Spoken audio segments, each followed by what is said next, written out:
All right, everybody. Welcome back to the Briones Pickleball Podcast. Merry Christmas again if you didn't see our last episode.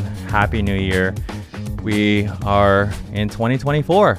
And actually, we're filming this a couple days before the 24th. Not the 24th, but before 2024. But yeah, welcome back, everybody. This year is going to be a great year, hopefully for your pickleball game, just your lives in general. Today, we have a super special guest that you may or may not know, maybe not know, Stephen Lee, or Steve Lee, from Chicago.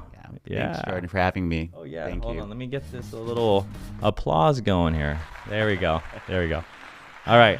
So, Steve, how you doing, man? Doing great, Jordan. Doing Okay. great. Yeah. All right. Why are we here? Why are we here tonight? We have. Go ahead. Why don't you explain to the audience, how we got together here? Yeah. So I just took Jordan's 2-day intensive. It was a private intensive, a one-on-one intensive, so very intense. Oh, okay. So inaugural. Inaugural. Is that the right word? Yes. Right? First time. First time. Yeah. So those of you listening, you might know that I offer these 2-day intensives, right? 4-to-1 ratio. So I'm going to talk about that a little bit later, but those have been great. But for the first time ever with Mr. Steve Lee here, we have, we did our very first a one-on-one intensive. Mm-hmm.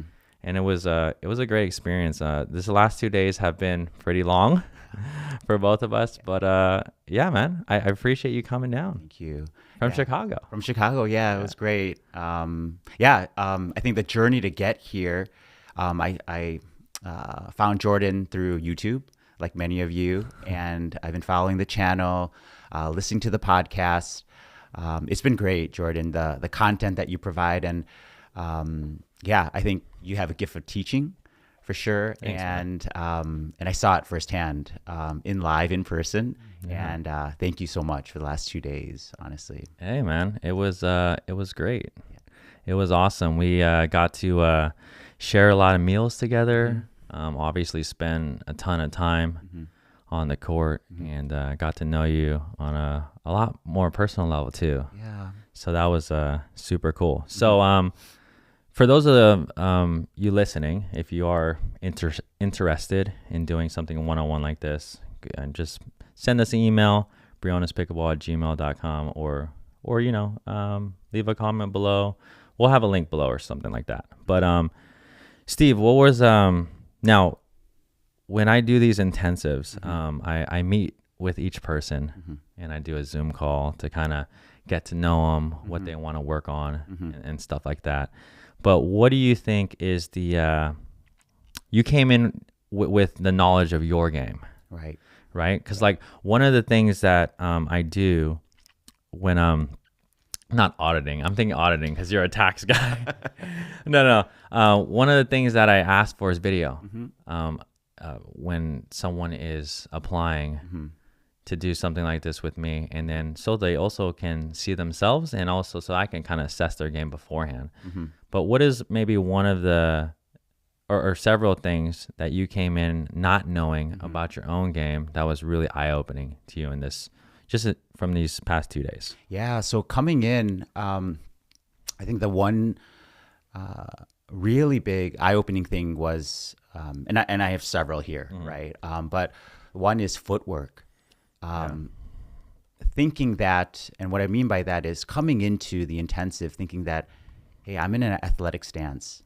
My footwork is good, right? Or I'm ready to explode left, right, laterally, or whatever. But, and even in the footage that I took, I was thinking my stance was wide enough. But after going through the intensive and you actually having a really good eye, you're saying you got to go wider, right, on that stance.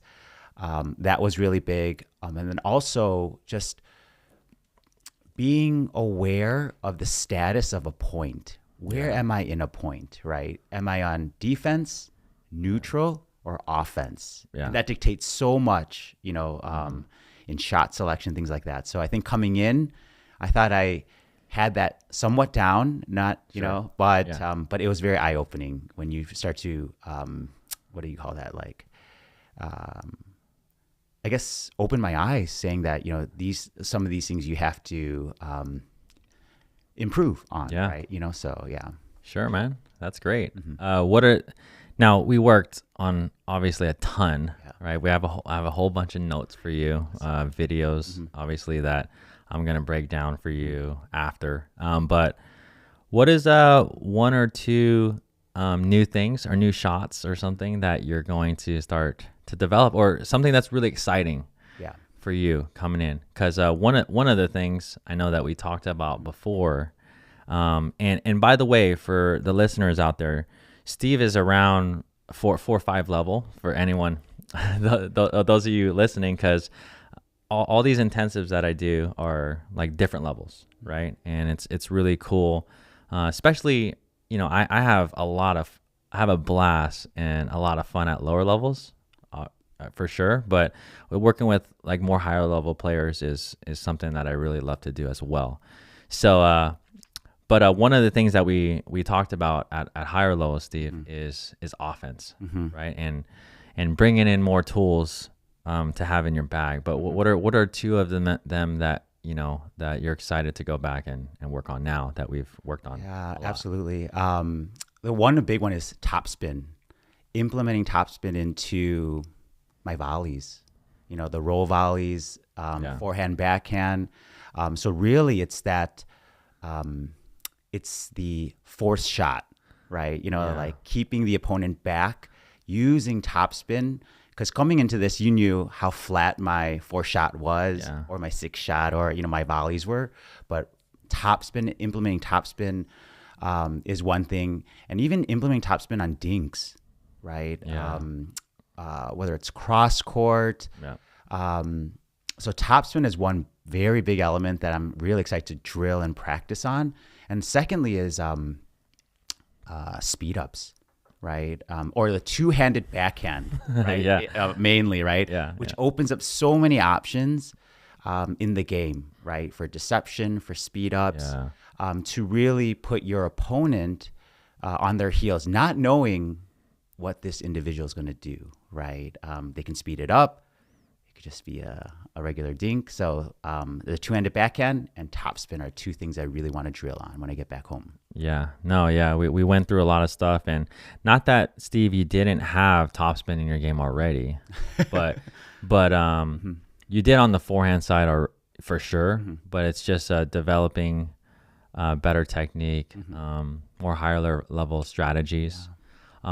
Strategy wise, to talk about that, and maybe something you can share with the audience when it comes to strategy and shot selection. If you watching right now haven't seen our video, it's released by now, but our New Year's video, go ahead and check that out. I go over this, the 4 pillars of pickleball, where these are the ones that you need to really, really focus on this year if you really want to become the best self that you can be on the court. But when it comes to strategy, Steve, what are maybe 1 or 2 huge takeaways? Because we talked about so much, right? But what are your 1 and 2 that could be probably just really helpful for people, and something that was eye-opening to you? Yeah. So going back to one of the things that I thought I knew coming into, or had a better grasp on coming into the intensive, was really recognition of where I am during a point, right? I think that's where it really starts. This will allow for better decision-making and shot selection, right? That is really being self-aware, myself and my partner, or whether it's just myself in a singles match, whatever it might be. And what that creates, and I have my notes here. Go ahead, man. Go ahead. I want to add as much detail for for everybody, right? Because this stuff was very eye-opening for me. First one is, there's 3 modes or 3 statuses, right? Am I on offense, defense, or is it neutral, right?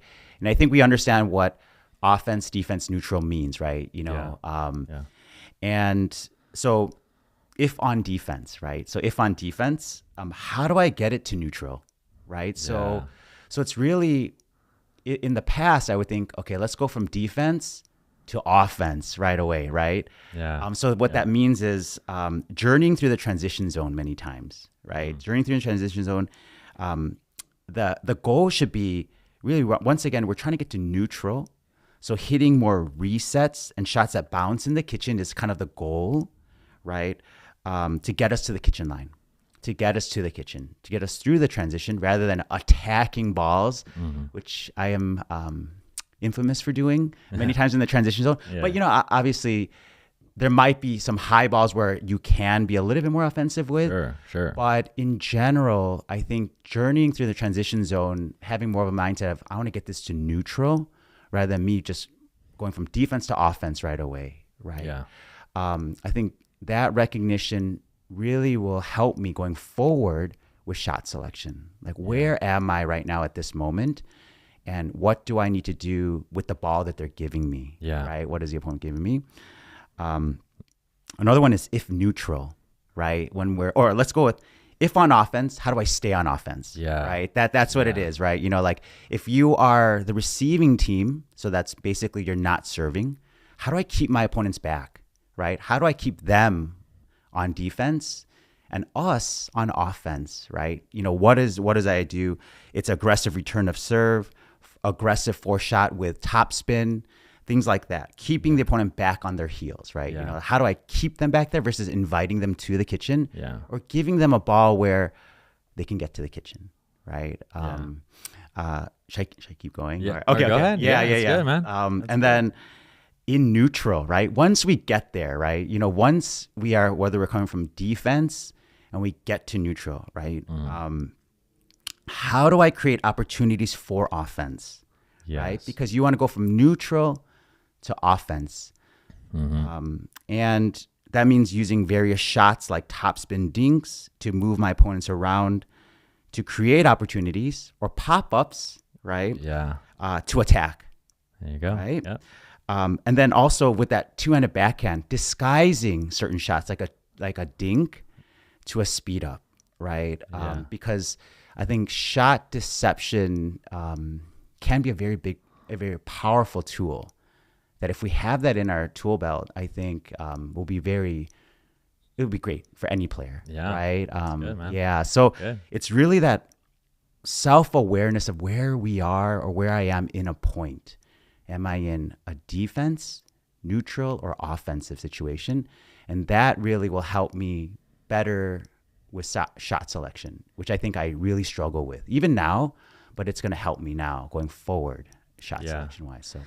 So Steve and I, we worked a lot on certain shot selection, certain patterns. And we're not gonna share everything. No. But that's really good, man. And I think that in any level, if you're listening to this and you're 3-0, 3-5, or even 4-5-5-0, and you're trying to improve your game, still, just that recognition of like, what stage am I in, right? Because those are the stages, and any time in a point, right, that can flip. And we were talking about how depending on the shot you're receiving or depending on the shot you're going to hit, that can flip on its head really quickly, right? But just generally, right, and just to recap here, when you're on offense, staying on offense. And then the certain patterns and the certain shots that we do that. That's why we worked a lot on rolls and certain shot patterns. And then neutral, how do we get to offense? And then on defense, how do we get to neutral to get to offense? Right. There are select times where you can make the straight jump from defense to offense, but really understanding that is huge. And then we talked about a whole bunch of other things. But yeah, Steve, it was great, man. It was great to have you. And my first official one-on-one intensive. That was a blast, man. Yeah, thank you, Jordan. It was good to get to know you. Yeah. And for those watching, what is the rest of the show going to look like here? We're going to talk a lot about amateur's journey. Yeah. To pro. Yeah. Steve is in. I don't think he has any plans to go pro. But maybe senior pro one day. Maybe. We'll see. Maybe, yeah. Yeah, Steve, your journey has been shorter than I think a lot of others listening so far. It depends how long you've been playing. Mm-hmm. But why don't you tell the viewers kind of your backstory, because and why we're going to talk about this. I think it's really going to be beneficial to a lot of you listening. We're going to talk about practicing, drilling, how you can actually improve, the steps that you can take to actually get there, right? As 2024, it's a new year, and all of us are trying to improve at some level in our game, in our marriage, in different things, right? This is the year. January is the month for what is it called? Resolutions. Yeah, resolutions. Yeah, resolutions. Yeah. Comment below if you have a pickleball resolution, or if you have some non-pickleball resolution. Comment below. Let us know. But yeah, Steve, what can you tell the viewers about your journey and kind of how that, just how pickleball kind of has affected your life? Yeah. Right? Because we were talking about that at lunch or dinner the other night. How crazy it is to be where we are here. Absolutely. Right? Yeah. Yeah. Go ahead, man.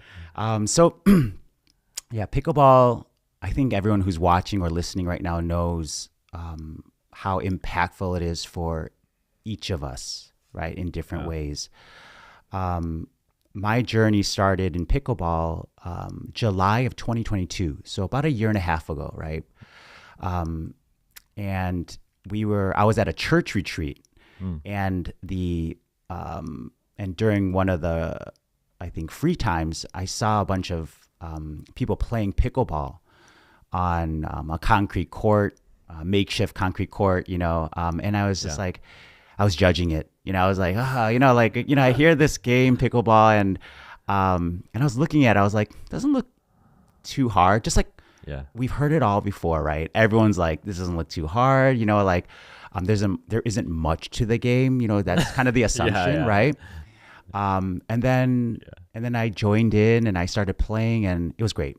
And I would say my life is better and is different from that moment on, right, till now. And I would say in many different levels, whether it's physically, we'll get into that, right? Physically, having a goal, a reason to eat healthy, sleep early, work out. That's pickleball has changed all of that, and we'll get into that. Number two is just socially, right? And I think we've talked about this before. As adults, many of us probably don't make a lot of new friends or have opportunities to make new friends or new connections, especially post-pandemic, right? Yeah. Because the pandemic really isolated many people, really, I think, hurt a lot of social structures that existed. But, we as relational beings, we need each other, right? We need relationships. And I think pickleball, and I joke with my wife, or my wife jokes with me as well. Sure. Myself and probably all the pickleball people have never been as popular in their lives as the last, let's say, 2 years since they started pickleball. And the reason I say that is you're exchanging phone numbers, contact information to kind of like strangers, right? These people that you're part of WhatsApp groups, like Team Reach. There's all these different Telegram, there's all these different groups that you're part of. And it's the nucleus is pickleball, right? Yeah. You're getting contact information. You're getting a request to play. You're asking people to play with you, right? There's all these different moving parts that have been so great, I think, from the social side that I've met people like you, Jordan. I've met I can't even count on one, like how many people I've met through pickleball. I just have to look at the context on my phone, right? Yeah. And I can guarantee you there's over 50, right, in there just from the last 2 years. Yeah. And I always label it like such and such pickleball, right? In the Yeah. contact name. Like, you have to know, like, I do PB. PB, okay, yeah, PB. Yeah. So, not only the physical, but the social, right? Yeah. Those two have really been impacted over the last year and a half for myself because, it's that fire, this goal, this reason to stay healthy and active, right?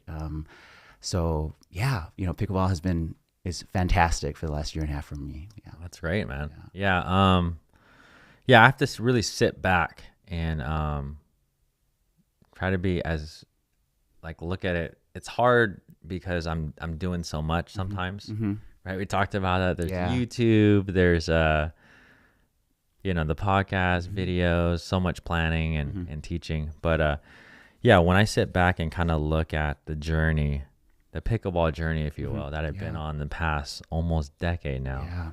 It's going to be 9 years, I believe, in actually this month. So, it's just been amazing. It's been amazing. I've met so many people, in my, even in my first 2 years or 3 years of pickleball. I can honestly say thousands now. In 9 years. I mean, and know hundreds, in the hundreds by name. It's just been it's been really cool. So for those, I'm sure those of you listening, it's the same story. Whether you've been playing for 6 months or 6 years, there's so many relationships that it's weird to think about. So many people that you can look through your contacts and so many people you would not be in there, right, if it weren't for hitting a wiffle ball, right? Exactly. Right? Yeah. Think about it like that. Yep. But so I'm super grateful for that, and I don't know where I was going with that, but I'm just I'm super grateful as I look back, and I'm excited about this year. You have this quote here. Steve. Who is this? Antoine? I don't know how to pronounce the name. It looks French, right? It looks French. It's a French dude. It's a French guy. And do you want me to read the quote? Go ahead. Okay. Go ahead, man. So this is: a goal without a plan is simply a wish, right? So let that digest a little bit, right? A goal without a plan is just a wish. Right? And I think if we look at that, how does this relate, right, to this podcast, to ourselves? It really is, if we really want to accomplish something, we need to have something concrete, written, a plan to get there, right? If we don't have something that's concrete or written or a roadmap of some kind, then it's pretty much wishful thinking, right? And it's almost Jan 1, right? We're it's going to be, New Year's resolutions, all these things. I think is it's great to have goals, resolutions. We're always trying to improve ourselves, right? Or, try to live the best life possible. We need a plan. You need to have a plan. And relevant is pickleball, right? A lot of us want to get better. I think everyone who's watching this right now has some desire to get better at pickleball. If that desire wasn't there, why would you be watching these tutorials, right? Why would you be watching these things? Because you want to get better, right? So no, it's great, man. I like that. Planning has been a big one. I like that. I like that a lot. For those of you who who are trying to get better, I would encourage you to write some stuff down. Obviously, we're going to get into how you can specifically actually improve your game. We're going to talk about some recovery things and things like that Steve, that you're actually diving into and stuff like that. But so post-intensive, before you came training with me, how did you get to, why don't we talk a little bit about how your pickleball improvement journey has been? Yeah. And up until this point, Yeah. Tonight, and then what do you think, or what are your plans? Like as you have all these things to now work on and start implementing and into your game. Obviously, drilling is going to be a big portion of that, and I'll hold you accountable to that. Yes. But yeah. So what did it look like up until now and going forward? Yeah, no, great question. Really, it's, I have like 4 things really for plan to improvement, right? And just like many of us who started pickleball, we were playing, let's say 4 to 6 times or 7 times a week, maybe multiple times a day. Wow, 7 times a week. Yeah, so, not myself, but I'm sure some player, some people out there. But we're playing anywhere and everywhere, but these are games, right? These are games. So since I started in July, probably for the first year, I just played games, right? I did too. Yeah. I think, probably for the first year too. For the first year, right? And there's nothing wrong with that, right? But games don't give you the reps. It gives you certain reps, and games are really important because then you get that experiential knowledge, right? Of, so many things, right? But if I really wanted to improve after about a year, I thought, how do I improve? Because there were certain aspects of the game, whether it's a third shot drop, whether it is, dinking at the kitchen, whether it's resets. There's so many shots, right, within the game of pickleball that I needed to improve on, right? Because from where I started to where I want to get to, right? Yeah. And it's a constant. It's like you're trying to constantly get better, right? So I was thinking, okay, what do I need to do that I'm not doing that will help me get better? Yeah. Right. One of the big things was start watching YouTube channels, right? Tutorials, right? The tutorials are great when you watch them, but you have to practice what they're teaching you. Yeah. Yeah. Right. So it's kind of like this. You want to get my daughter, she was playing the violin. She has lessons once a week. A 30-minute lesson will not help her improve if she's not practicing on her own. Right? Because I can meet with you, Jordan, once a week for an hour. And if that's the only time I practice, I will not improve. It will be very slow. The progression will be very slow. Yes. And also, what you're teaching me, the reps I need, it's kind of like in basketball. You need jump shots. You need to shoot. You need to shoot a lot of jump shots to get good, right? Yeah. You need those reps. Same thing with any sport, right? Pickleball is no different, right? Yeah. So I was thinking, okay, drilling. Drilling is the homework, right? Drilling is the time where I get the reps for the third shot drop, for the dinking, right, at the kitchen line, for resets, in the transition zone. So drilling versus play, I realized I had to scale back the play, because if I was playing 6 days a week, 5 days a week, whatever that is, I knew that I had to fit in drilling because I have a family, I have a job, right? I can't just focus on pickle. I'm not a professional pickleball player. I have to put food on the table, right? I have to be present to my wife and my children, right? So my time is very limited. Most of all of our time is very limited, right? So I knew I had to cut something. That was my gameplay time, right? And I had to replace that with drilling time, right? Sure. How did you go about that? And what drills did you pick? Yeah. And how'd you go about picking which ones? Yeah. And what's your drill to play ratio up until kind of just in normal? Yeah. Like up until now. Yeah. So the way that, in the very beginning when I made that decision, I didn't have a drilling partner, a human being. I didn't have a partner to drill with. So my wife graciously bought me a ball machine, right, to drill with. And you said you have the spin shot, right? Spin shot, yeah. Okay. It's a great ball machine.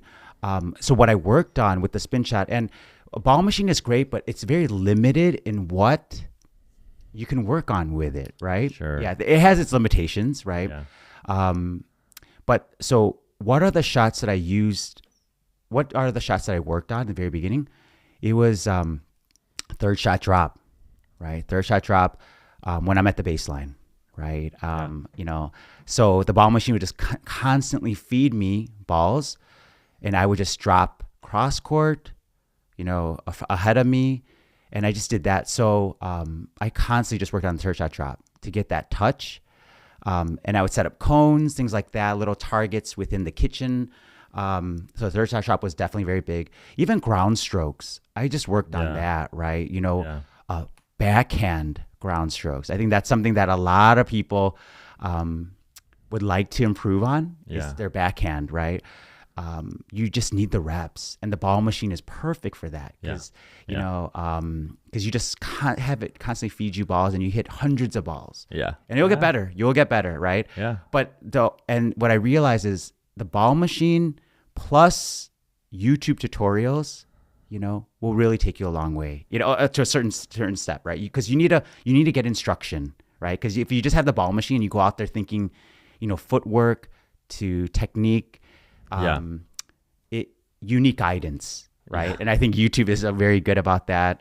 Like your channel, Jordan, is very good about that, right? So watching that, and then even before going out to drill, journaling and being like, okay, what are like the things? Because some people watch the YouTube channel on the court and be like, okay, I want that, but I like to journal and like write things down. I like that, man. Because then it reminds me, literally as I'm writing it down, it helps me memorize as well what I need to focus on in that drill, whether it's ground strokes, whether it's third shot drop, things like that. So third shot drop was very big, ground strokes, even kitchen volleys. Have the ball machine feed you. Sure. Because when we play against bangers and things like that, you need to be ready, you know, to punch back and things like that. It's great. But when it comes to dinking, I think you need a human drilling partner. That's probably the most beneficial when it comes to dinking at the kitchen. Yeah, you're right. Ball machines can, you know, definitely has its place. I actually have the Simon X. Mm-hmm. Oh, yeah, it's a good one. Great ball machine. Mm-hmm. So when you use the ball machine as much as you could, and then from there though, what did your typical drilling session look like? And you know, up until now, and what did you do? Yeah, so when it comes to drilling, so with the ball machine, it was pretty standard. Third shot drop, ground strokes, kitchen volleys, things like that. Fortunately now I do have a drilling partner, you know, who's pretty dedicated. Here's a big one, Steve, right? Yeah. A lot of people ask, I've taught a lot of intensives this year. Every single person that coming from all levels, all over the country, they're there because they're serious, right? They want to get better. Yeah. They want to get the highest level coaching. That's what they come for.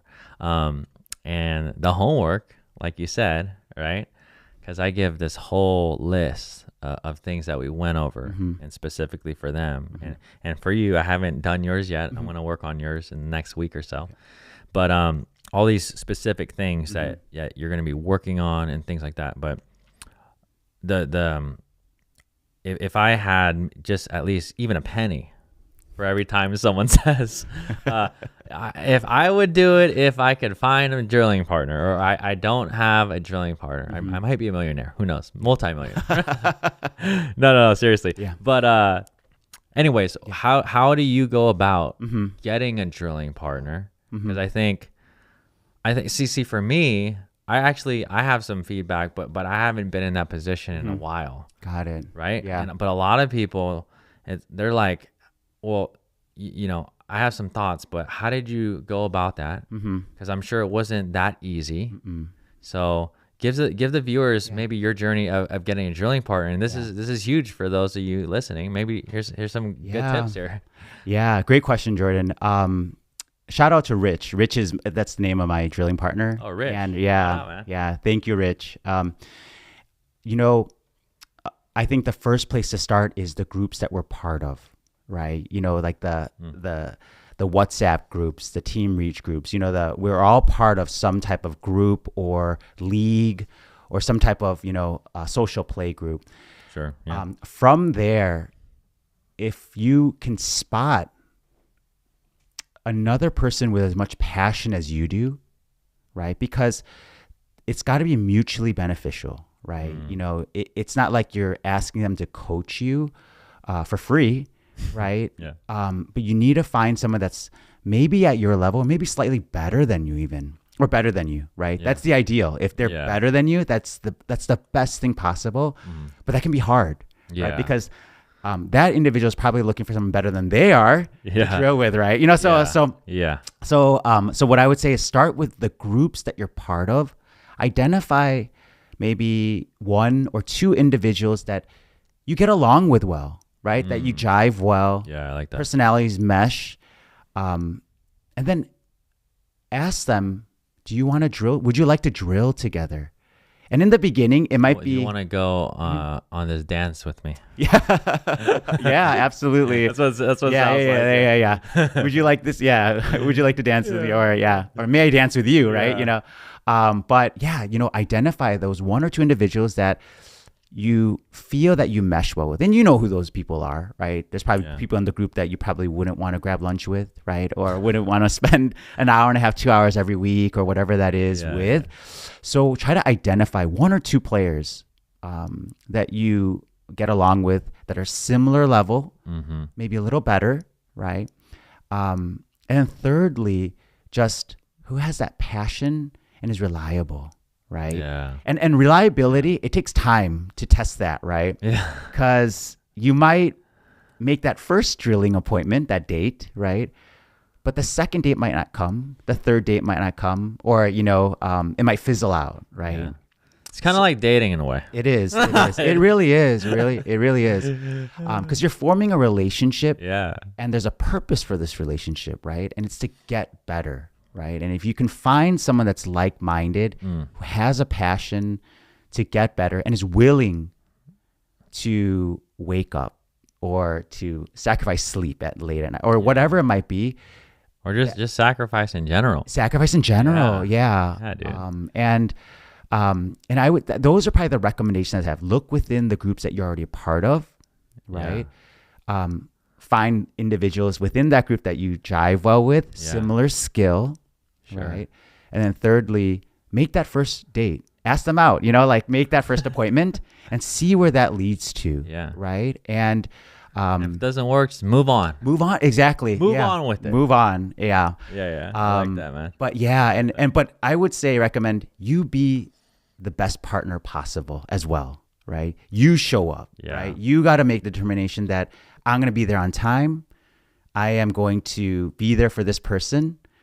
You be the best drilling partner possible, right? Make that determination on your own first. Yeah. And then expect it from the other person, right? But you be that person first. Right?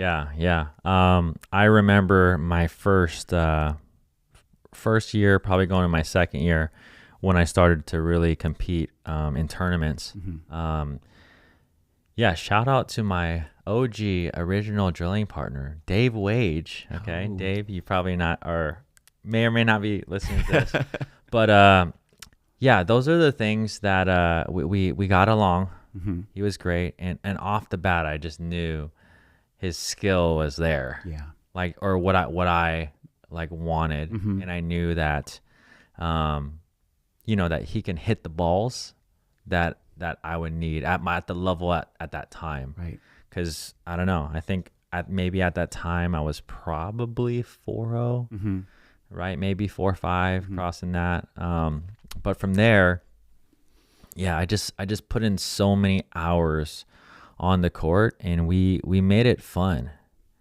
We made it fun, and a lot of I think why a lot of people stop or they're stagnant on practicing. Number one, it's hard to find a drilling partner. Yeah. So those suggestions are great. And then number two, a lot of people think that drilling is boring, or it's not fun. Right. If you go on our YouTube channel, Briones Pickleball, we just released a video of the 12 days of drilling. Yes. for Christmas. And I that was a last minute video that me and Matt did. Oh, you actually played with Matt. But you know, you can make drilling fun, and to me, hitting the shots and getting my reps is fun to me. Yeah. And obviously, I really like that that you said, you know, try to find someone that you mesh well with. Yeah. Because if you don't, you know, if they're kind of, you're not going to get a drilling partner with someone, like you said, that you wouldn't really want to hang out with. Right. It's not going to last long, right? Yeah. That's like dating somebody that like you really can't stand. Yeah. So I'm fortunate here in Arizona to have, you know, and I'm in a different position. I understand that than a lot of other people, but you know, I'm fortunate to have different players that their skills are really, really high. There's a lot of pros here and things like that. But I just find that first. But where was I going with that? Anyways, when I started drilling, that's obviously like, you know, that's where you're going to see your game grow. Yeah. And then you said something about you know, try to find someone at your level or above. So your drilling partners right now, Steve, why don't you describe them? So are they at your level or are they above? And if they are, how is that? Because you said it has to be mutually beneficial. Right. So what do your drilling partners look like now, and how many do you have? So my consistent drilling partner, you know, I would say was better, you know, or maybe even is still better in a lot of ways, right? But one thing that I really do see is the more you play with, let's say, someone better than you, it's like that Proverbs 27:17, iron sharpens iron, right? You know, like that's what it is, right? You will play up to that level eventually, you know, if you're doing the right things, you're showing up. So I learn a lot from my drilling partner, right? Their dedication and their research into the Briones, you know, like all the YouTube channels, right? They are watching, they are sending me Instagram stuff. They are sending me like YouTube clips, right? Those are the people you want. Yeah, those are the people you want. The people that are doing the outreach. And then when you come to, and you were talking about I love drilling more than, almost as equally or more than gameplay actually at this point, because we only drill for maybe an hour 15 each session, like or an hour, right? Okay, but I like that. You can get that sweat. You can gamify a lot of these drills like you do in the video, and it really adds that intensity and that fun to it, right? Yeah. And one thing I would really recommend to, you know, like all the viewers is, if you're doing these games, encourage your partner. Don't just try to beat them, right? You know, be like, if they hit a good drop or tell them awesome, you know, like encourage them, encourage each other, right? Because you're on this journey together. Yeah. Right? You really are. So yeah, I would say finding someone that's similar or better than you is really important, because if you want to continue to progress, it's the same thing. You want to play with better players or against better players, right? Because they are going to humble you. They're going to teach you things that like they're going to expose your weaknesses, right? Yeah. And you need to know what those are, right? To get better, right? Yeah. You don't know what you don't know, right, Jordan? Like that's the thing that you always say, right? Yeah. And you need to know what your weaknesses are to get better. Yeah. I like that, man. Yeah. All right. So, grab a drilling partner this year. And one of the things that I would just, and I tell people all the time, even for me, and I think it's harder when you're more of an introvert. Yeah. Right? But you got to really put yourself out there. Yeah. I think if you actually really, whatever it is, ego, or it's just the uncomfortability, right?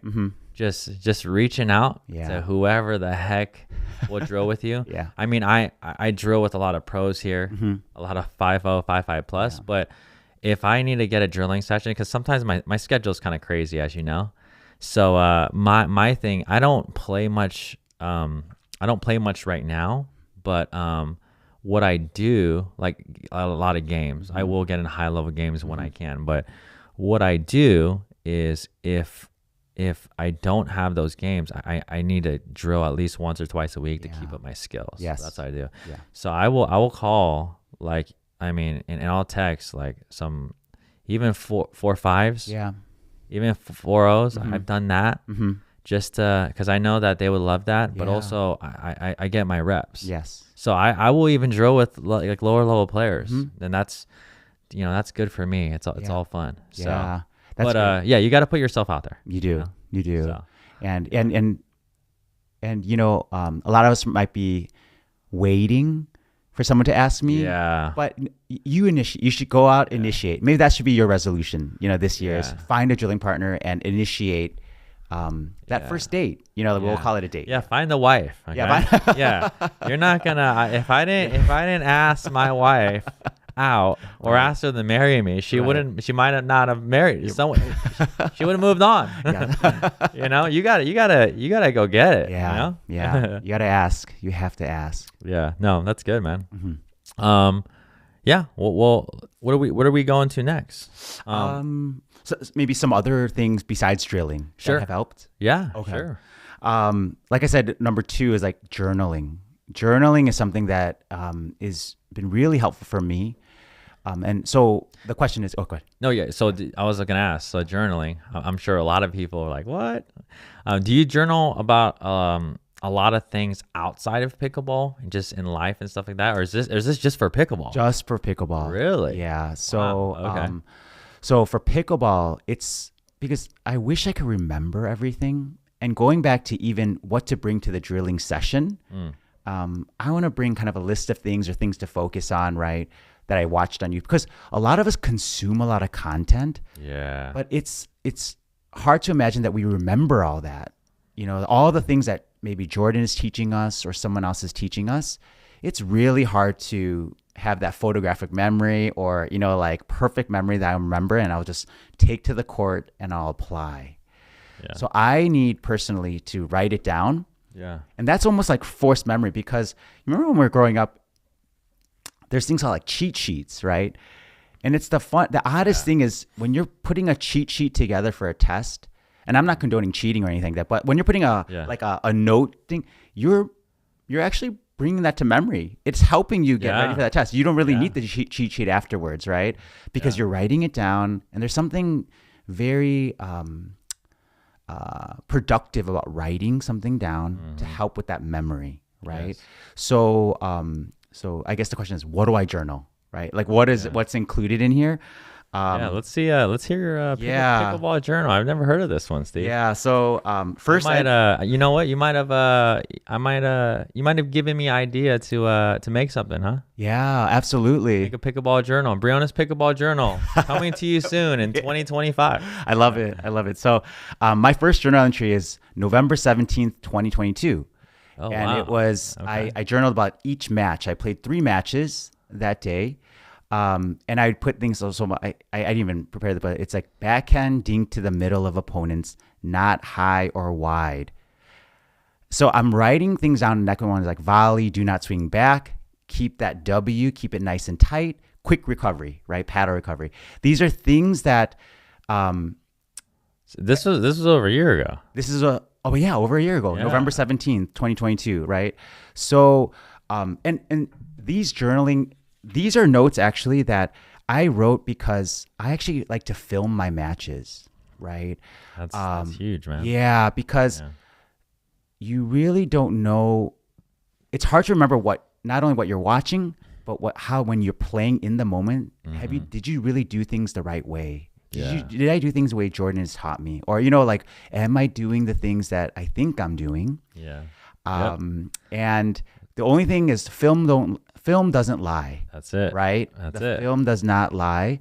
So what I went out is I just went out and bought like a small action camera. It doesn't have to be fancy. Yeah. Like, GoPro or an Osmo. Or even your iPhone. Just record one game a match. Yeah. And recording that and then watching it back has been very beneficial. Yeah, right? for sure. Yeah.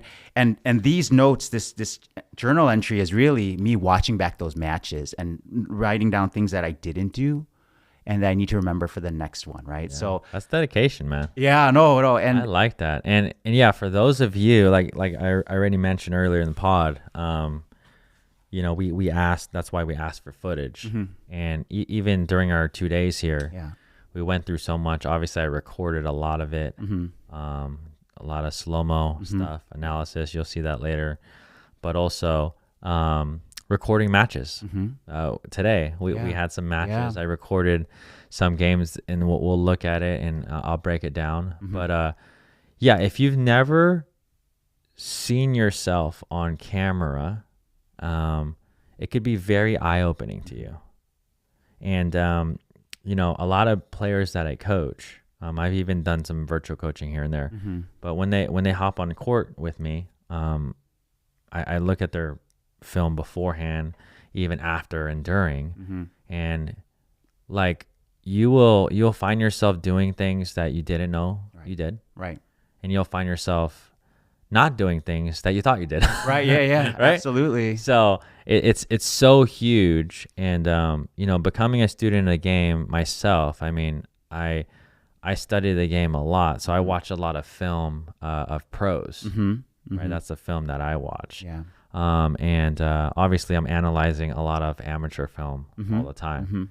So yeah, so get out there, get a camera, even if it's your iPhone. It would be beneficial to you to even record a game. Yeah. Even just one game. Yeah. A drilling session. But that is why even like you said, and you started, Steve, in the beginning, like even watching your own film, but there are some things that you still didn't see. Yeah, absolutely. Without a coach's eye. Yeah. Right? Yeah. And that's huge. Before we move on, I just want to pull up a picture here. Let's see here. Oh, there you go. There you go. So that's me and Steve. First inaugural one-on-one intensive. Yeah. You got the double black diamond there? Yes. You said you got that because of our paddle reviews, huh? I did. Yeah. That's cool. Yeah. That's cool. Yeah. So they're here at Pickleball Backyard. Shout out to Pickleball Backyard here in Gilbert. Yeah. If you're interested in doing a one-on-one, just we'll have a link below or something like that. Yeah. But also, Steve, and this is an invitation to you as well. Okay. But I have been doing these 2-day intensives all year round. This year, it was my first full year, and I was telling you how just great they've been. All the players coming from all over had such a great time. But this year, first another inaugural. Yeah. All right. We're starting. So for those of you listening, again, this is not going to be for everyone. So for those of you watching, when I say this, if you think it's crazy, that's totally okay.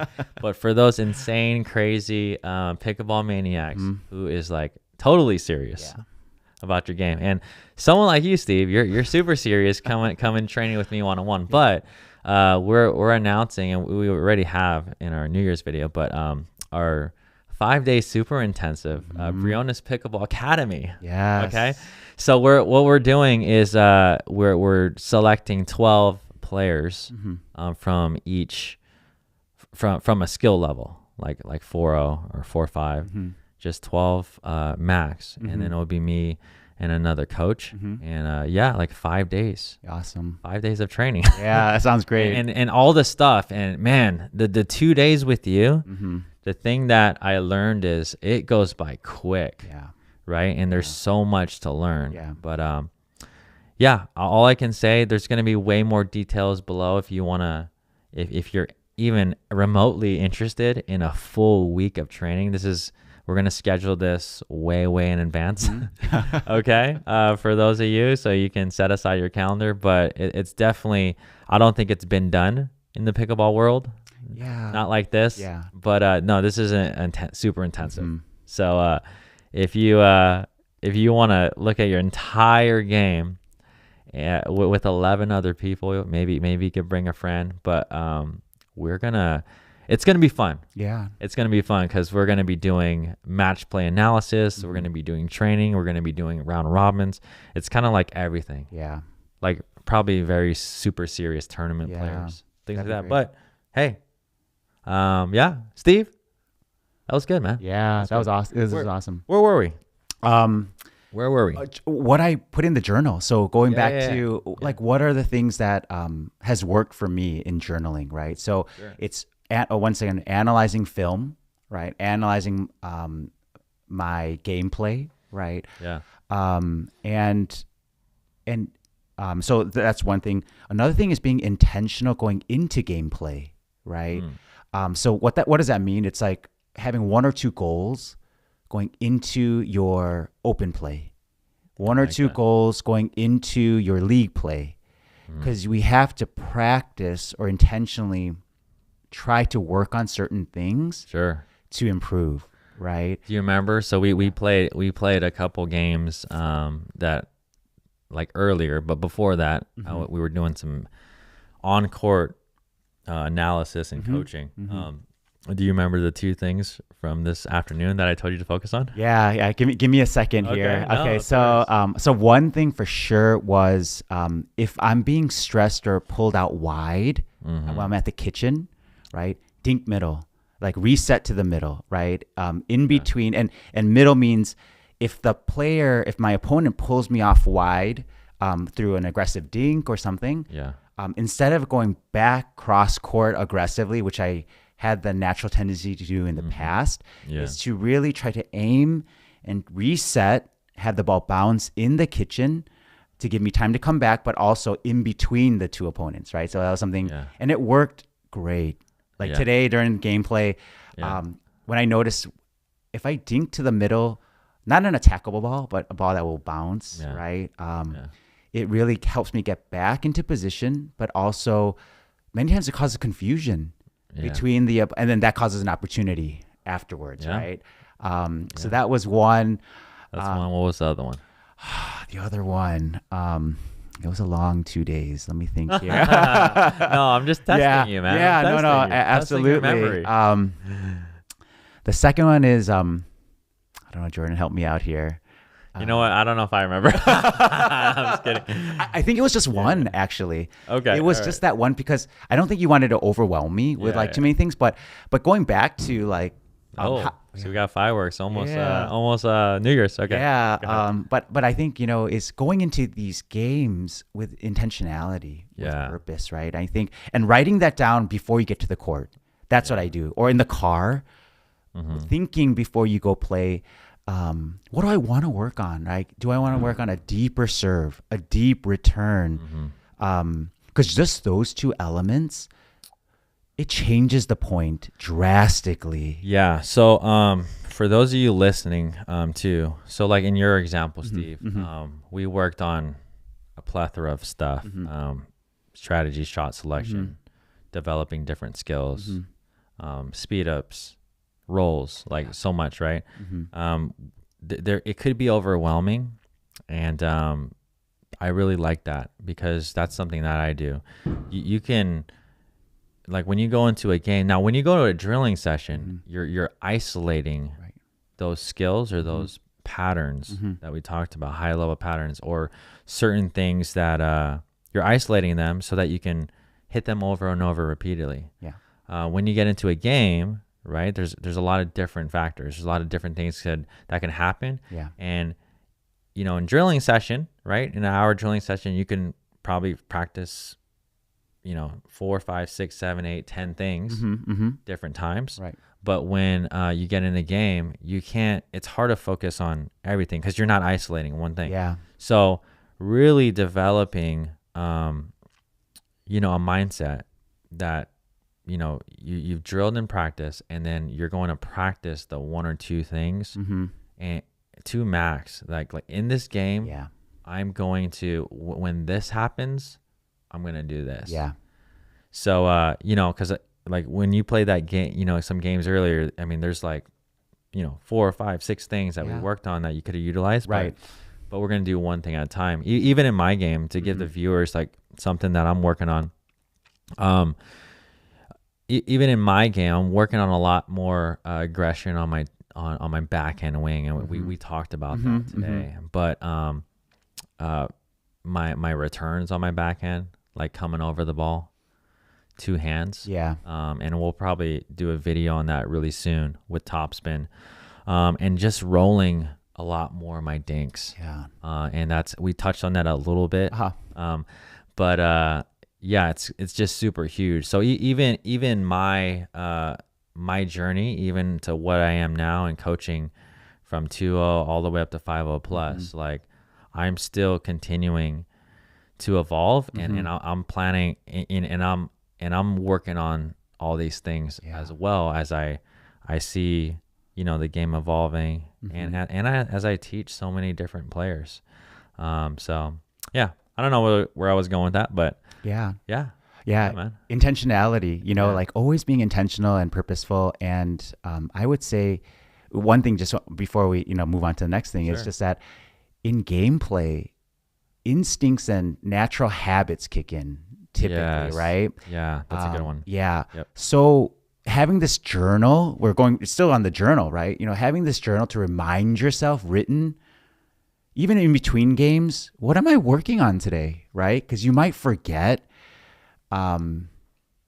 so easily what you're trying to come into the session. And what I found is win or lose, if I'm working on that one thing, it's a win, right? Whether myself and my partner lose that match, I don't want to lose, but it's still a win because I myself as a player am working on something to progress as a player. Yeah. Right. So it's a win no matter what the score was because you're working on that.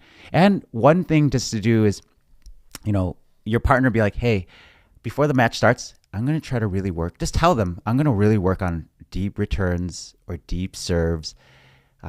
Give me a little grace, like if I hit it out or long, just know that I'm working on it. And, and if it's not don't do this during a tournament, right? Don't do this on tournament. No, not during tournament play, but in your rec games, in your open play games, right? And let your partner know. And I think that's great for even them to hear because they'll be like, hey, Jordan's working on this one thing. Yeah. I should probably do something like this. I should be focusing on one thing or two things. Yeah. And I think and sometimes your partner might be like, ooh, deep serve? What like, why? Or a deep return. They might not have maybe they might be a beginner or whatever. They might not have thought about what that opens up and how that just changes the dynamic of the point right away. A deep serve and a deep return. My drilling partner and I talk about that all the time. It just changes the point right away if you can do one of those two things: a really good serve, a really good return. Right. Yeah. Yeah, man. Yeah. Cool. Let's what else we got? Another on that map to improvement, or maybe one last thing you can share that that in this journey up until now, that's really helped your game. How about that? Yeah. Like conditioning and recovery. Sure. Oh yeah. Because we can have all the skills, but if our body isn't ready, we've seen all the articles, we've seen fellow players go down with injuries. It's heartbreaking, right? To see fellow players, as we're, I'm 40 plus right now. So, a lot of the players that I started to play with, or I still play with, are maybe 50 plus, right? They might be older, right? And a lot of pickleball players are older, which is great, right? Which is fantastic, but it might be more prone to injury. Right. So Achilles tears have been very common that I've seen, which is heartbreaking, honestly, when a player goes down. I've torn my ACL twice, when I was younger, and I had surgery, and the recovery is not easy, even when you're younger, right? It's not easy. So so seeing that, I'm like, okay, how do I do whatever I can possibly do to prevent injury? Right. And you and I joke about this, and some of the things that I have here is really very easy to do, or should be easy to do, like a dynamic warm up, right? Before we play. How many times have we, the viewers or players, have seen we do a little dinking? We were talking about it. Yeah. It's some players are right when they step on the court, they're like 0-0-2. They just start, right? Let's do a warm-up game, right? That's typically what it is, right? Yeah. A warm-up game. right? Comment below if you are a 7 or a 17. So what I mean by that is, do you take 7 dinks and then you're ready to play, or 17? Or are you like me and I'm maybe I'm closer to 100 or 100 to 200? Yeah. There you go. Yeah, there we go. Now we're talking. And that is so, we've all seen it. I'm guilty of that as well, but just seeing fellow players go down with injuries, I just realized I need to do a dynamic warm up. Yeah. And what is dynamic? It's like jogging in place, like doing like high knees, like just get that blood flowing. Get that blood flowing, right? And it could be like 2 minutes, 3 minutes, right? Yeah. And it's not uncommon for me to be the only one doing dynamic warm up. Even when I get to, like an open play or something, maybe they all did that at home before they got to the court. Yeah. But most likely they didn't, right? But I would do that, do a couple like body squats, right? Up and down. Do like 10. Do like 2 push-ups or something, right? To get like the muscles circulating. 2 push-ups? 2, 20, whatever that is. Maybe right? more, maybe a little more. Yeah. But just body squats, some lunges, body weight lunges, right? Yeah, we have a dynamic warm-up video on our channel, so go check that out if you're interested. Okay, so dynamic warm-up, super important. And what else are you doing to keep your conditioning or your body healthy? Healthy. So another one is just real quick on dynamic warm up. After that, stretching after you play. Yeah. Right. Just a minute or 2 of stretching your calves, your hamstrings, things like that. That will go a long way to. That's something I definitely don't do right now. I got to start implementing that. Yeah, absolutely. Elongate those, get it ready. Well, it's tough. Like it's funny. Everyone's like, last game, one more game, and then they're rushing. Right. You're rushing to work or you're rushing to whatever after. Right. So and we talked about discipline on the court. Yeah. With certain shots and shot selections and how to be disciplined in a point, but having the discipline to come off the court early and not play that extra game. Yeah, right. That's really tough. That's tough. That is really tough. But I see why that's very, very important. Yeah, and that's why I always say 1 minute. Just do 1 minute, right? Yeah. Whether it's at the car, or whatever it is, or on the court. A lot of players change their shoes, right? They have court shoes and they have, and just like non-court shoes that they change it. Right before you change out, just be like, let me do some calf stretches or something simple, right? Yeah, and I think that'll be good. 1 minute. Just do 1 minute, right? Yeah. And then going in the next one is just weight training, right? I think depending on, are you working with a personal trainer or anything right now, or what weights are what exercises are you doing? Yeah. And I have a bunch, but do you want me to go into detail about those, or just share? Just a few. A few. Okay. Yeah, sure. Your main top 2. Yeah, top 2 ones that you're doing. Yeah, I do like kettlebell goblet squats, right? Are those are ones where you have them here? Or like right up here. Oh, up yeah, here. right here. Yeah, right? and then you're going. And you go down. So squats, right? We've all heard the benefits of squats, and so I do that, and lunges. Right, lunges are really just the ones where you're stepping and then forward. Going. Yeah, so or like have some kind of weight if you can, whether it's dumbbells, whether it's like a sack of grain or whatever it is, right? Kettlebells. Some white rice works. Brown rice works just as well, right? Jasmine rice. So all of those work well, but you want some resistance training. I think that's what it's called, right? Resistance training. Yeah, sure. Because body weight is great, but I think we need to continuously progress and challenge our muscles a little bit, right? Yeah. Whether you're older, younger, it doesn't matter, right? I think, we need to maintain that muscle. And if what I learned the most from the ACL and MCL tears is that if the surrounding and the bigger muscles are really good around those like smaller, minor areas, it really, it will protect, right? So, and nothing's foolproof, right? And I know that, but all these things are really trying to do our very best to prevent, right? Injury.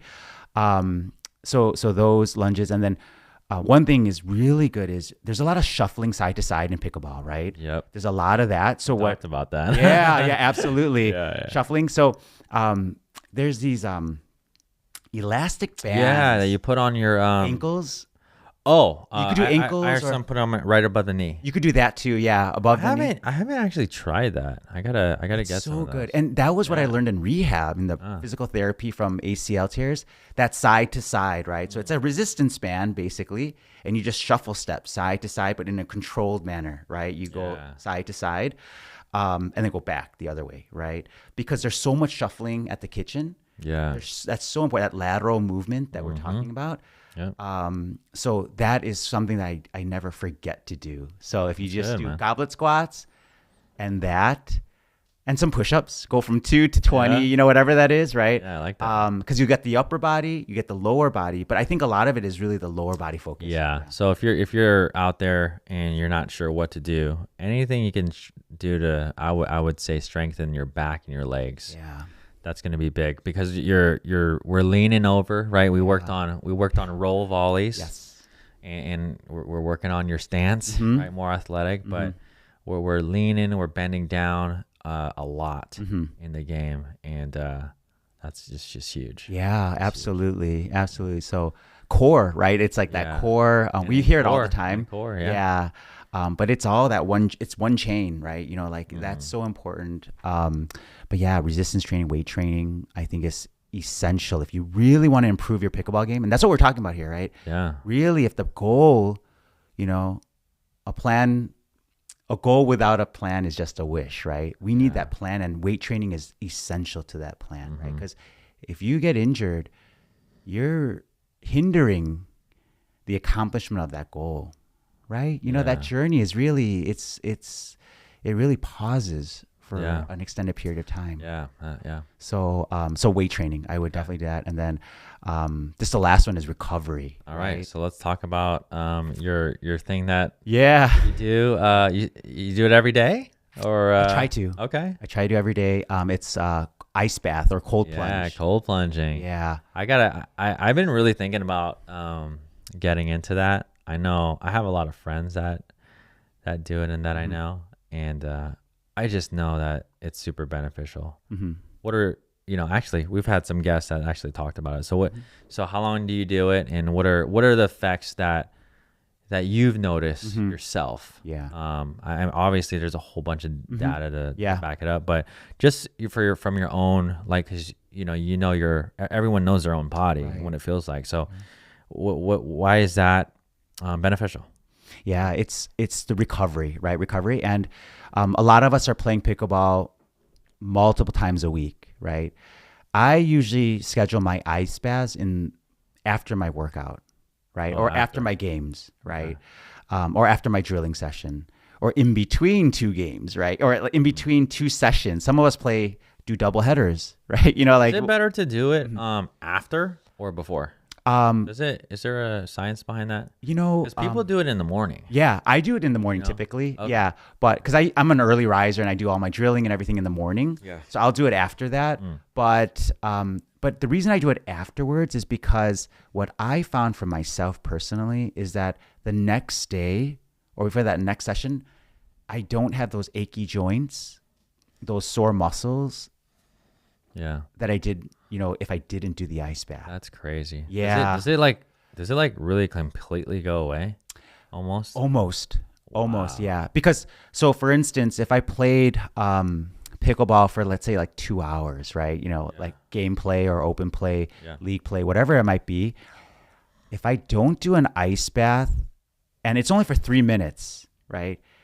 It sounds short. Yeah, right. That's crazy. Yeah. It's only 3 minutes. Only 3 minutes. And has that much of an effect. It does. It really does. So if I don't do those 3 minutes, the next morning, when I get out of bed, I'm a little bit like, I feel older. Like I'll just say that. I feel older, right? So do an ice bath and you'll feel younger. Yeah, absolutely. And but the days I do an ice bath, the next morning, like I'm ready. Like my joints, my muscles, and it really helps me, because I think one of the big things is it really flushes out a lot of like whatever it's like lactic acid or whatever, the stuff that's built up in our circulatory system or whatever that is from a workout or, gameplay. It really flushes it because it constricts the blood vessels and then releases right when you get out.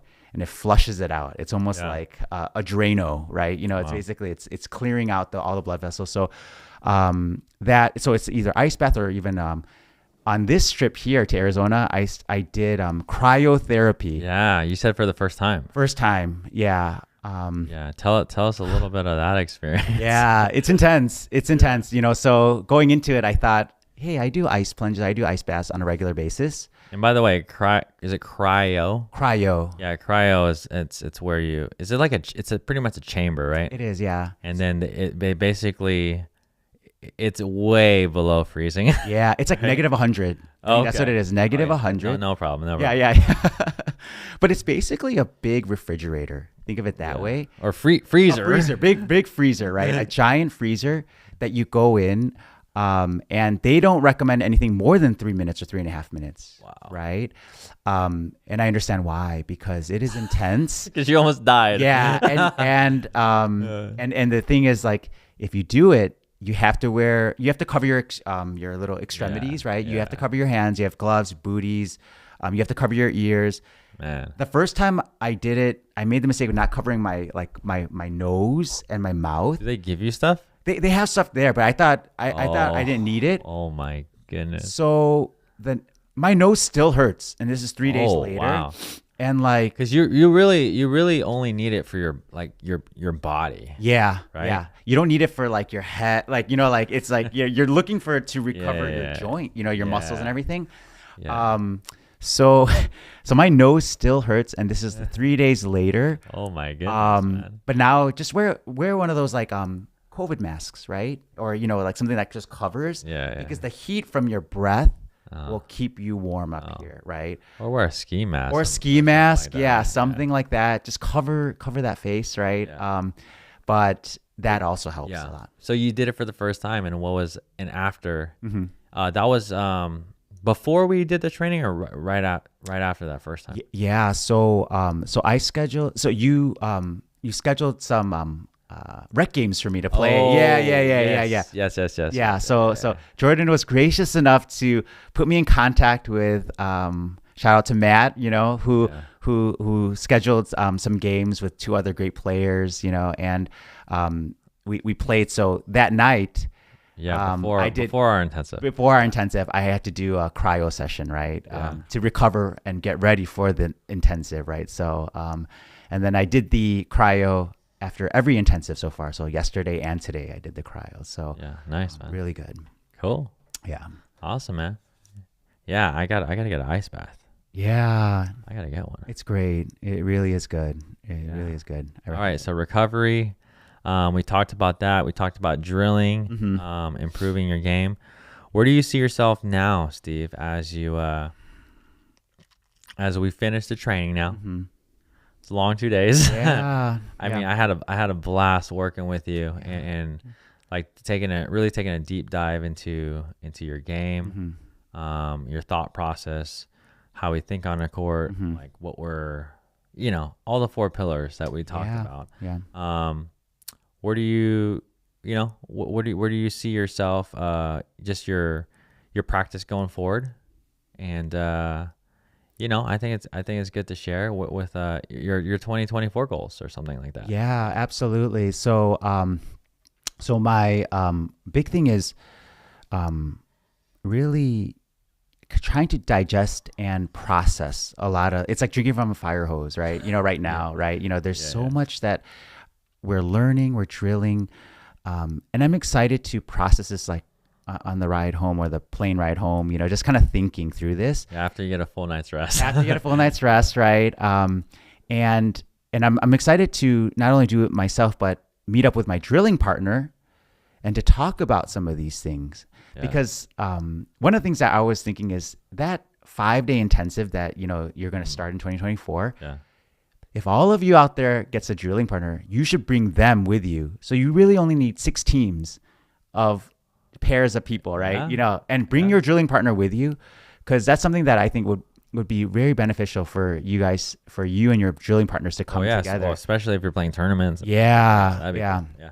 So I want to digest and really start to do the homework. That term homework, that you're going to send the list and the things that I know I need to really work on with my drilling partner. And also when I go back, drilling, and then really prioritize and continue to prioritize that split, drilling 50%, play 50%. But I actually enjoy drilling more, so maybe 70-30, especially as busy seasons coming up and things like that. I'll probably drill more than play games, so that I can really refine the things that we're talking about.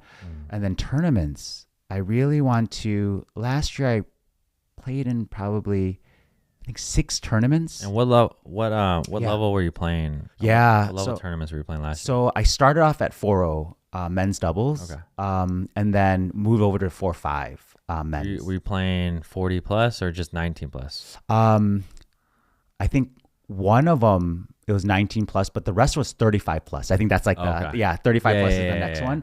Yeah. So 35 plus. And I played a little mixed doubles as well. So 2 of those tournaments were mixed doubles. And I can't stress enough, tournament play is great. It's intimidating. It really is. If you've never played in a tournament, it is intimidating. But I really encourage, if you're really hardcore into pickleball and you really want to get better, I think tournament play is great, because if you continue to play with only the people that you're playing with on a regular basis, you know each other's tendencies, you know each other's shots, you're not exposed to all the different styles of play. And I like tournaments because it's a goal. You know something's coming up. You know you have an event, right? It's like planning. It's like signing yourself up for a marathon. Yeah, exactly. And you're either gonna bail out or you're not gonna. Or you got to do something. You can't just show up to that. You know exactly.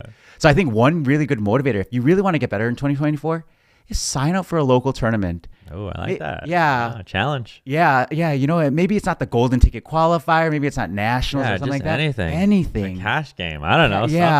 Something where you are going to get a little bit of a pressure, right? When you're there in that situation, because because it's an event that you have to prepare for, right? If there's nothing motivating you to prepare, signing up for a tournament probably will motivate you, whether it's to weight train, whether it's to journal, whether it's to get a drilling partner. And maybe if you're signing up for doubles, drill with your partner, right? That you're signed up with, right? That could be very mutually beneficial. They're going to get better. You're going to get better, right? Tournaments are so good. I still get a little bit nervous going into tournament because you want to do well, right?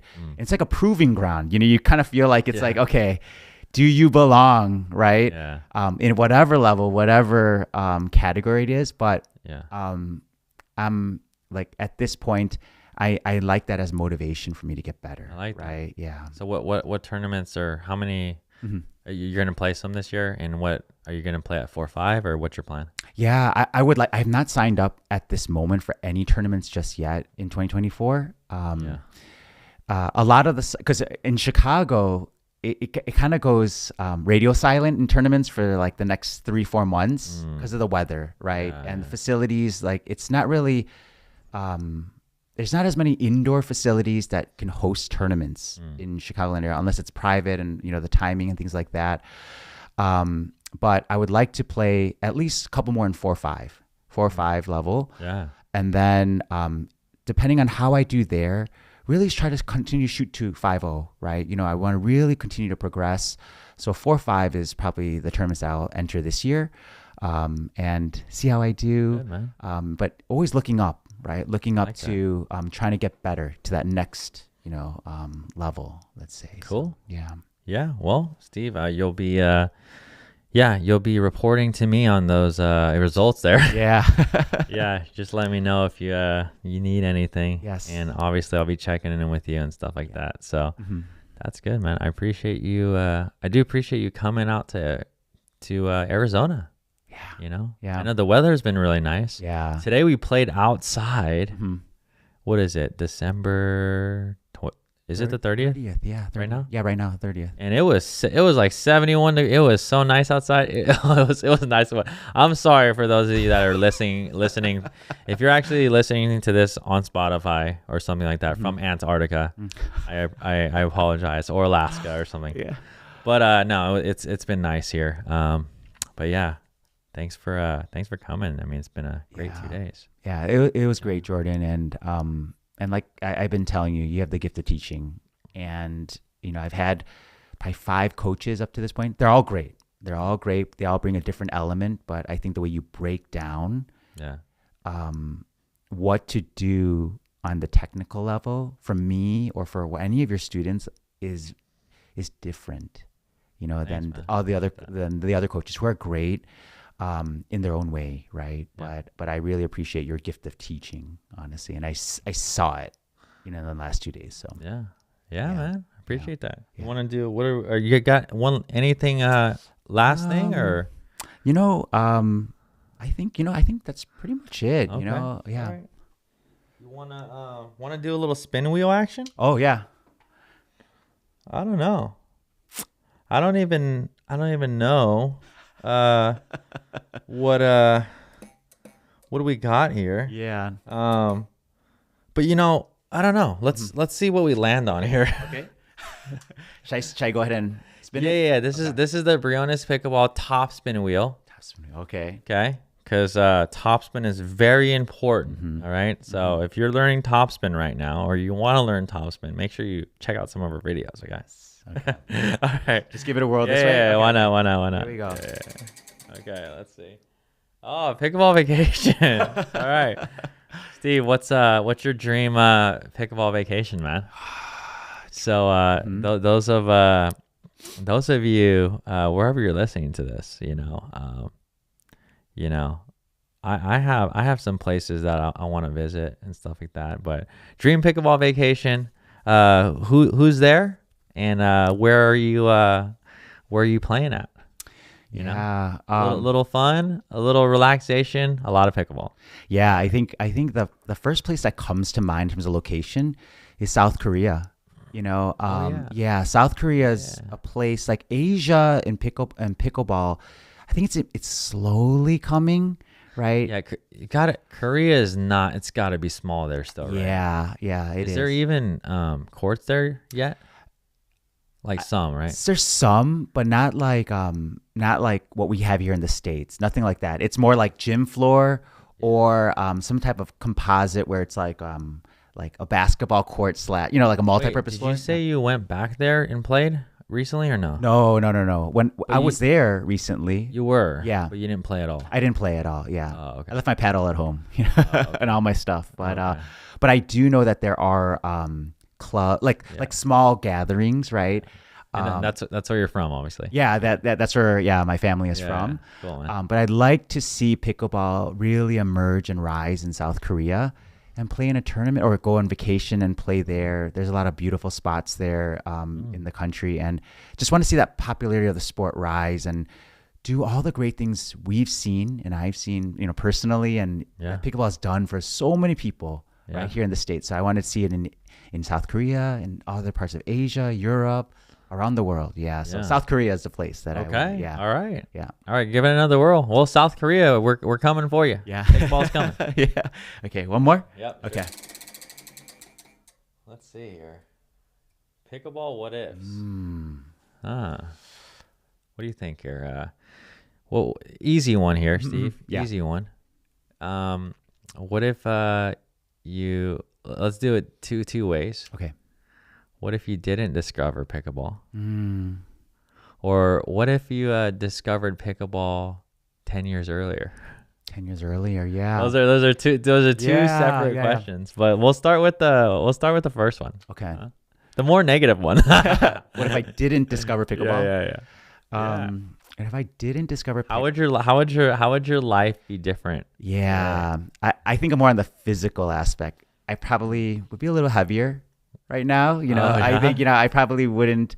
So at that time, you weren't really doing anything like active. You think? I was at that time. Oh yeah. I've always been active, but you weren't. You said I think you were telling me you weren't really like, you didn't have a goal. You weren't really training for anything. Right. So, but I think if I didn't have pickleball in my life, I probably would still be active in some capacity, but I would have no motivation to a certain extent to eat maybe healthier or weight train more consistently, things like that, and get those calories through cardio, through games and drill. So, so yeah, I think I would be less healthy. I think that's the term. Yeah, less healthy. All right. If I didn't have pickleball. Yeah. Okay. And then the second one is if I found it 10 years earlier. Yeah. Right? This is the question that this is the one everyone wished they would have discovered it earlier, right? Yeah. Yeah. So, who knows where you would be here? Yeah, absolutely. You might not be doing taxes, huh? I might not be doing taxes, right? Maybe you would have a pickleball business, huh? Maybe, yeah. But 10 years ago, if we really dissect this question, right, it wasn't as big, right? No, Pickleball, yeah. So no. having a business would be tough, I think, 10 years ago. Yeah. But I would have been younger, Uh-huh. But I think the progression would have been harder for me because I think with a little bit more age comes a little sense of more maturity and kind of dissecting things, versus when I was younger, or when we're younger, we're just a little bit more going, we're going full speed all the time. We're just kind of like, letting things pass us by, not really being more analytical about things. So I'm glad I found it now versus 10 years earlier, honestly. Okay, I like that answer. Yeah. I like that. Yeah. Yeah. You know what? On that note, if anyone started when I started at that time, it was a lot harder to get better. There's so much more. Well, obviously, our channel. Yeah. Right? There's so much more content, and the game has evolved so much. That's one of the reasons why I think I've learned so much. Right? Because I had to develop a lot of my thoughts and a lot of how, right? I was one of the first to make videos online. Yeah. So I had to really, really think about things at the time. Obviously there's a ton of content out there now, but just the journey from that has just been kind of wild. And I just 10 years ago was crazy. Yeah. Before kids, Crazy. right? Yeah. Well, before kids, and just the sport in general was so small that if you said pickleball down the just walking down the street, probably no one would have known. Right. I mean maybe 5% or more. Now we're close to somewhat you've heard of it at least. Yeah. So it's pretty incredible. Yeah, absolutely. Yeah. Yeah, Steve. Thanks for coming on, man. Thank you, Jordan. Thank you for having me. Yeah, I appreciate you again coming from all the way from Chicago to train with me. If those are anyone's interested in that, check the links below. And if you're interested in the 5-day super intensive, details will be below. It's not going to be for everybody, but if you're super focused on your game and you want to make a change and a big leap this year, that's definitely something you can do. Yeah. All right. So again, Steve, thanks, man. Thank you. Listeners, don't forget to like and subscribe. We really appreciate you. And keep shooting for those goals. And any progress is good. Right. I really like how you write your goals down. You journal. Even if you're not journaling, I would really sit down and think about, what you want to accomplish this year. And I'm actually doing that a lot just with my business and my family and, other things. But if pickleball is important to you, I know you're listening to this because you want to improve. Think about it, write down a couple things. And yeah, I'd love to see you on the court one day. Absolutely. Yeah. All right. Thanks so much for watching, and we'll see you guys.